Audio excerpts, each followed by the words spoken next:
Hello and welcome to our YouTube channel. My name is Atul. आज हम लोग करेंगे क्लास 10 टर्म 2 का चैप्टर इलेक्ट्रिसिटी। सबसे पहले बात आती है इलेक्ट्रिक करंट होता क्या है। Electric current means the rate of flow of charge is called electric current. मतलब क्या है कि कोई भी हमारे पास एक कंडक्टर है, उस कंडक्टर से कितना करंट फ्लो कर रहा है।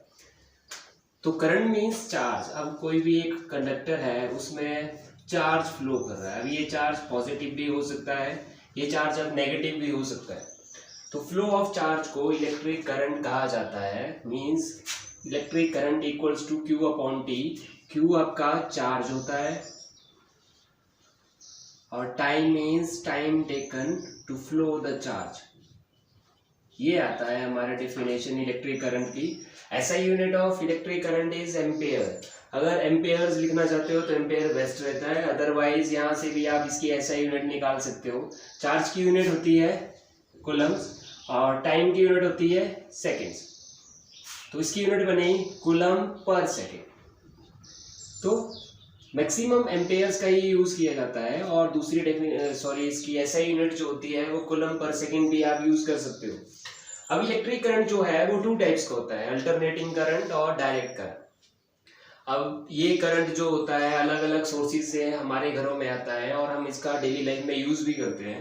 अल्टरनेटिव करंट को एसी के नाम से भी जाना जाता है और डायरेक्ट करंट को डीसी के नाम से जाना जाता है।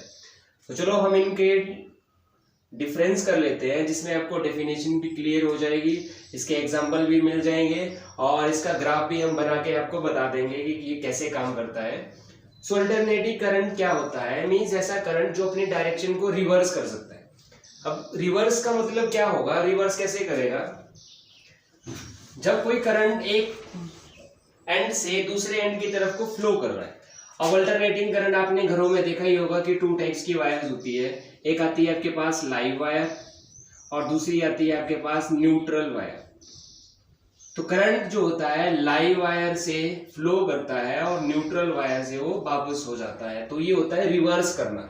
तो मींस एसी करंट एक ऐसा करंट होता है जो अपनी डायरेक्शन को रिवर्स कर सकता है, लेकिन डीसी करंट ऐसा नहीं करेगा, वो सिर्फ एक ही डायरेक्शन में फ्लो करेगा। अगर आप डीसी करंट यूज कर रहे हो किसी भी इक्विपमेंट से तो वो एक ही डायरेक्शन में फ्लो करेगा, वो अपनी डायरेक्शन कभी भी चेंज नहीं करेगा।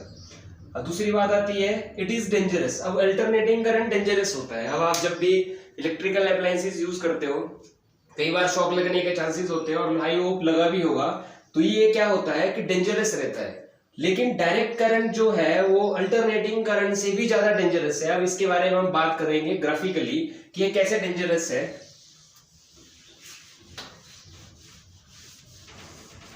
अब इसका हम लोग ग्राफ बनाते हैं।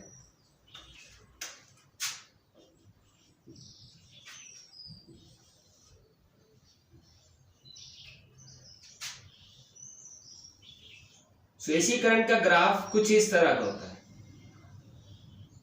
और डीसी करंट का ग्राफ जो होगा वो कुछ इस तरीके का होगा।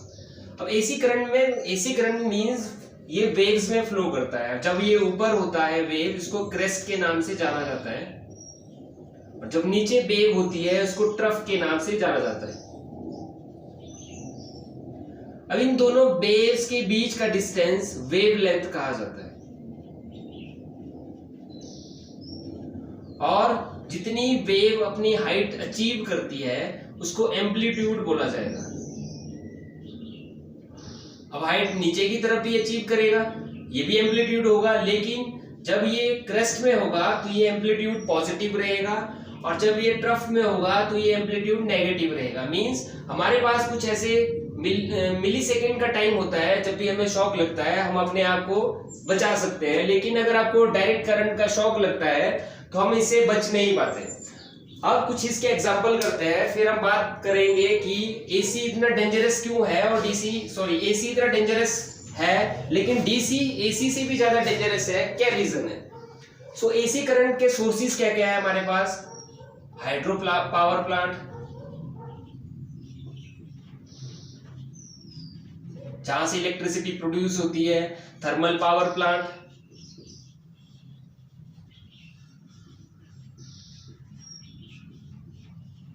और बहुत सारे ऐसी सोर्सेज होते हैं जहां से हम एसी करंट को प्रोड्यूस करते हैं। लेकिन डायरेक्ट करंट हमें मिलता है सेल, बैटरी और बहुत सारी चीजें। तो अब आप लोग बोलोगे कि डीसी करंट हमें सेल से मिलता है, बैटरी से मिलता है, हम लोग कई बार अपने सेल को अपनी पॉकेट में डाल के चलते हैं, बैटरी को अपने हाथ में लेके चलते हैं, तो हम मरते क्यों नहीं है? तो मरते इसलिए नहीं है क्योंकि डायरेक्ट करंट की वोल्टेज थोड़ी कम होती है और एसी करंट की वोल्टेज ज्यादा होती है। जब डायरेक्ट करंट की वोल्टेज इंक्रीज कर दी जाती है, मीन्स अगर हम डायरेक्ट करंट को इंक्रीज कर देते हैं, जैसे गाड़ी आपने देखी होगी उसमें बैटरी यूज होती है 12 वोल्ट की, लेकिन जब उसका इग्निशन स्टार्ट करना होता है तो स्पार्क प्लग के लिए 12,000 वोल्टेज सप्लाई की जरूरत पड़ती है। तो हमारी गाड़ियों में कुछ ऐसे इक्विपमेंट्स लगे होते हैं जो 12 वोल्ट को 12,000 वोल्टेज में कन्वर्ट करते हैं। तो जैसे वो वोल्टेज इंक्रीज करेगी तो देन वो हमारे लिए काफी ज्यादा डेंजरस होगा और इससे हम बच भी नहीं सकते। बात करते हैं हम लोग सर्किट के बारे में कि इलेक्ट्रिक सर्किट कैसे होता है और वो कैसे काम करता है। अब इलेक्ट्रिक सर्किट 2 टाइप्स का होता है, मतलब 2 तरह के हमारे पास कॉम्बिनेशन होते हैं। फर्स्ट आता है सीरीज कॉम्बिनेशन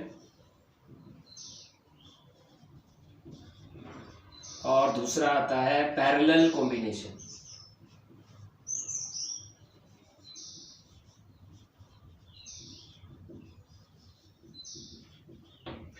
अब सीरीज में क्या होगा कि रेजिस्टर जो होते हैं, रेजिस्टर मींस कुछ ऐसे कंडक्टर जहां से हम इलेक्ट्रिसिटी फ्लो कर सकते हैं, तो उन सभी को सीरीज में मतलब 1 by 1 लगाया जाता है, वो आता है हमारा पास सीरीज कॉम्बिनेशन। और पैरेलल कॉम्बिनेशन में रेजिस्टर जो होंगे वो एक दूसरे के पैरेलल लगाए जाते हैं। तो इसके डायग्राम मैं बता देता हूं ये काम कैसे करता है। ये हमारे पास रेजिस्टर है, ये सिंबल है रेजिस्टर का। फॉर एग्जांपल हमारे पास 2 रेजिस्टर्स है, इन दोनों को किसी एक इलेक्ट्रिसिटी सप्लाई से कनेक्ट किया गया है। तो ये दोनों एक दूसरे के सीरीज में है। अगर हम माना जाए अगर ये पॉजिटिव है और ये नेगेटिव है तो अगला पॉजिटिव होगा, नेगेटिव होगा, फिर पॉजिटिव, फिर नेगेटिव, सो ऑन, ऐसे चलते रहते हैं। So this is R1, R1 means resistor 1, this is R2, resistor 2, और ये हमारे पास है पोटेंशियल डिफरेंस या वोल्टेज या बैटरी, कुछ भी बोल सकते हैं हम लोग। तो जो बड़ी लेग होती है किसी भी बैटरी के सिंबल की, वो रिप्रेजेंट करती है पॉजिटिव साइन को, और जो छोटी लेग होती है किसी बैटरी सिंबल की, वो रिप्रेजेंट करती है नेगेटिव टर्मिनल को। और करंट जब भी फ्लो करता है वो पॉजिटिव से फ्लो करेगा और नेगेटिव की तरफ को वो रिवर्स हो जाएगा। तो ये था हमारे पास सीरीज कॉम्बिनेशन। अब बात आती है पैरेलल कॉम्बिनेशन का स्ट्रक्चर करने की। तो पैरेलल में हमारे पास फिर से 2 रेजिस्टर्स है। अब ये दोनों एक दूसरे के पैरेलल,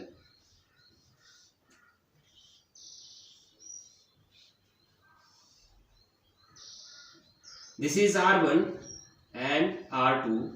करंट फ्लो करेगा पॉजिटिव से नेगेटिव की तरफ। अब एक चीज का ध्यान रखना है, सीरीज कॉम्बिनेशन में करंट जो होगा वो हमेशा सेम रहेगा। R1 के लिए भी सेम रहेगा, R2 के लिए भी सेम रहेगा। मींस 5 एम्पेयर का करंट है, अगर वो फ्लो कर रहा है इस सर्किट में तो 5 एम्पेयर का ही वो रिवर्स हो जाएगा। लेकिन पैरेलल कॉम्बिनेशन में ऐसा नहीं होगा। अगर करंट फ्लो कर रहा है तो वो करंट दोनों रेजिस्टर्स में डिवाइड हो जाएगा, मींस करंट की वैल्यू चेंज हो जाएगी लेकिन वोल्टेज सेम रहेगी।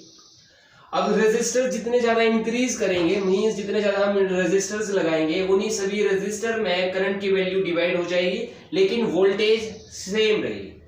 तो ये थे हमारे पास series combination and parallel combination. इसके बारे में कुछ और क्वेश्चंस भी क्रिएट होते हैं जो काफी ज्यादा इंपॉर्टेंट रहते हैं एग्जाम्स में, और इसके क्वेश्चंस हमेशा एग्जाम में देखने को मिल जाते हैं। तो ये था हमारे पास इलेक्ट्रिक सर्किट जो 2 तरह का होता है, सीरीज एंड पैरेलल। दोनों का डायग्राम भी हमने आपको बना के बता दिया, काम कैसे करता है और ये वर्किंग इसकी कैसे हो सकती है। करंट जो होगा सीरीज में वो सेम रहेगा, लेकिन करंट जो पैरेलल में रहेगा वो डिवाइड हो जाएगा जितने ज्यादा हम रेजिस्टर्स लगाएंगे। पास आता है Ohm's law, most important topic. इसी के ऊपर सीरीज या पैरेलल कॉम्बिनेशंस के न्यूमेरिकल किए जाते हैं। तो ओम्स लॉ क्या होता है? Potential difference is directly proportional to the current flow in a conductor at a same temperature. अब potential difference means voltage, potential difference का दूसरा नाम वोल्टेज है।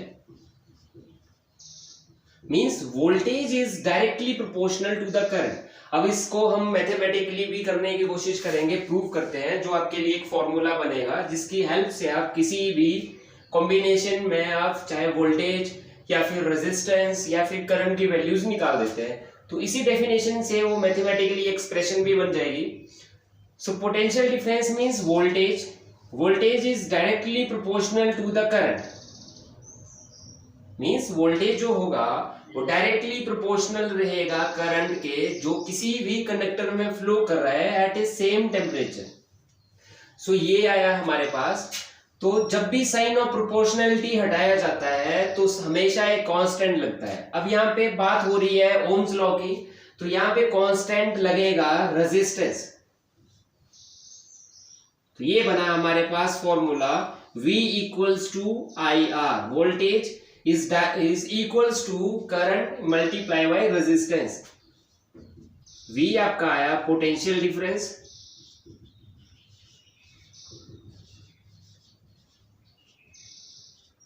I है हमारे पास करंट, और R है रेजिस्टर या रेजिस्टेंस। अब ऐसा यूनिट ऑफ रेजिस्टेंस